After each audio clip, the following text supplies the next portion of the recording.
Oke, selamat malam semuanya Pak Rudi dan teman-teman. Pada kesempatan kali ini saya akan mempresentasikan materi tentang topik controlling dan monitoring. Oke, saya akan lanjut ke konsep dasar controlling. Pertama adalah controlling adalah proses monitoring, comparing, dan correcting work performance. Artinya, controlling memastikan bahwa aktivitas organisasi berjalan sesuai dengan tujuan yang telah direncanakan. Fungsi ini tidak berdiri sendiri, tapi merupakan bagian dari siklus manajemen bersama planning, organizing, leading, dan controlling. Oke, lalu selanjutnya adalah apa sih peran strategis controlling dalam organisasi? Fungsi pertama ada empat, ada performance evaluating, feedback for improvement, corrective alignment, dan protection mechanism. Lalu, apa sih itu performance evaluating? Itu adalah menilai apakah kinerja target. Lalu yang kedua adalah menjadi dasar peningkatan kinerja. Yang ketiga adalah menyesuaikan proses bila hasil tidak sesuai. Yang keempat, mencegah fraud, risiko, dan juga pemborosan. Oke. Lalu yang ketiga adalah monitoring sebagai bagian dari controlling. Monitoring adalah proses mengawasi pekerjaan selama aktivitas berlangsung agar penyimpanan dapat dicegah sedini mungkin. Pertama adalah jenis kontrol, ada fit for control yang waktunya itu terjadi sebelum proses. Contohnya adalah training, SOP, lalu kedua jenis kontrol yang kedua adalah concurrent control yang waktu itu saat proses berlangsung seperti supervisor on site. Lalu yang ketiga ada feedback control, waktunya itu feedback control, artinya audit.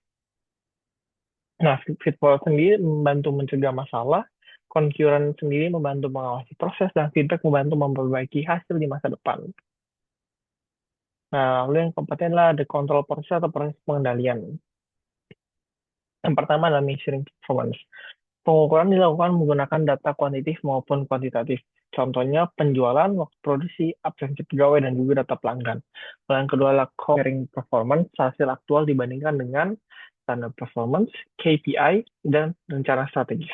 Jika terdapat selisih atau varian, maka manajer harus menentukan apakah penyimpangan masih wajar atau memerlukan tindakan. Lalu yang ketiga adalah taking corrective action. Jika terjadi penyimpangan besar, tindakan korektif dilakukan. Misalnya, mengubah prosedur kerja, memberikan pelatihan tambahan, mengubah strategi penjualan, dan juga revisi target bila kondisi berubah. Oke, setelah itu ada tools yang digunakan dalam monitoring dan controlling. Yang pertama adalah financial control, meliputi budget report, profitability ratio, dan cost control. Lalu ada information control, organisasi menggunakan MIS atau Management Information System untuk mendapatkan data real time. Lalu yang ketiga ada balance scorecard, digunakan untuk menilai organisasi melalui empat perspektif, financial, customer, internal process, dan juga learning and growth. Lalu yang keempat adalah benchmarking, membandingkan performa organisasi dengan kompetitor terbaik. Oke, lalu ada controlling pada kinerja organisasi dan individu.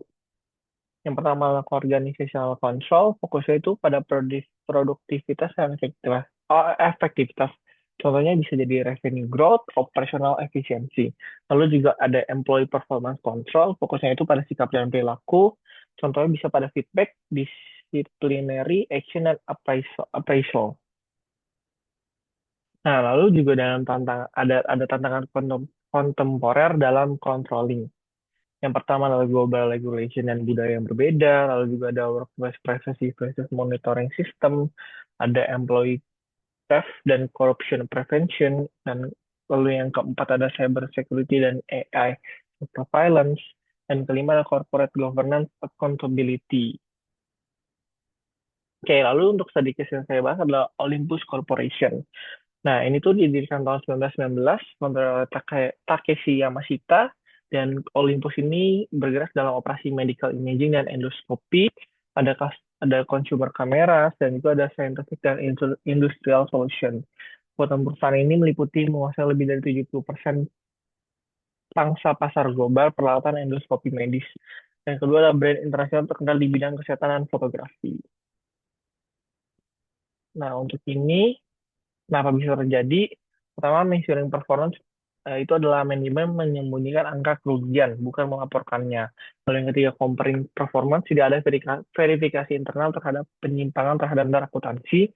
Yang ketiga, ada corrective action failure, tidak ada tindakan meskipun audit internal mencurigai transaksi. Nah, lalu untuk monitoring sistem failure-nya adalah weak internal audit. Audit internal tidak independen dan tunduk pada keputusan top manajemen. Lalu juga ada lack of transparency, tidak ada sistem cek silang antar divisi. Yang ketiga ada board culture problem, budaya silent obedience dalam organisasi Jepang membuat karyawan tidak berani mempertanyakan keputusan senior. Yang keempat adalah no external oversight. Auditor eksternal yang diam saja selama bertahun-tahun menunjukkan lemahnya pengawasan pihak ketiga. Nah, root cause related to controlling monitoring dari Olympus ini. Lalu pertanyaan adalah budaya organisasi tertutup, tidak ada feedback kontrol efektif. Yang kedua ada ketidakmandirian auditor, concurrent monitoring tidak berjalan. Ketiga, ada data keuangan dimanipulasi, tahap measuring performance tidak akurat. Dan keempat adalah tidak ada tindakan korektif. Tahap korektif action gagal total. Nah, how the case connects to Robin itu menjadi buku acuan dari materi ini adalah pertama adalah monitoring recurrence transparency. Olympus ini menyembunyikan data, lalu ada control cycle, measure, compare, correct. Siklus terputus setelah tahap pertama. Yang ketiga adalah balance, governance, presence, fraud. Artinya adalah pada penerapan pada kasus Olympus ini governance Olympus lemah. Lalu yang keempat adalah feed forward dan concurrent control mencegah skandal. Penerapan pada kasus Olympus tidak dilakukan. Nah, kesimpulannya, kasus Olympus menunjukkan bahwa bahkan organisasi besar bisa gagal ketika fungsi controlling dan monitoring tidak berjalan dengan baik. Bukan rencana atau teknologi yang menentukan keberhasilan organisasi, tetapi sistem pengawasan, akuntabilitas, dan budaya kejujuran.